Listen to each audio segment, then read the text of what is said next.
মৃত থাকার পর লোকটি যা বলেছিল তাতে ডাক্তাররাও অবাক। 1991 সালে 40 বছর বয়সী এক ব্যক্তি হঠাৎ করে মারাত্মক হার্ট অ্যাটাকে আক্রান্ত হন। তাকে দ্রুত হাসপাতালে নেওয়া হয়। ডাক্তাররা প্রায় 20 মিনিট চেষ্টা করার পর শেষ পর্যন্ত তাকে মৃত ঘোষণা করেন। তার শরীর নিথর, হার্টবিট নেই, সবকিছুই যেন শেষ। কিন্তু ঠিক 3 মিনিট পরে হঠাৎ তার আঙ্গুল নড়ে ওঠে।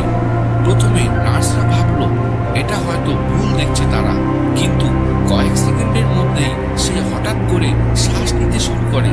ডাক্তাররা হতবাক, কারণ মেডিকেলি এটা প্রায় অসম্ভব। জ্ঞান ফেরার পর তাকে জিজ্ঞেস করা হয় সে কি কিছু মনে করতে পারছে।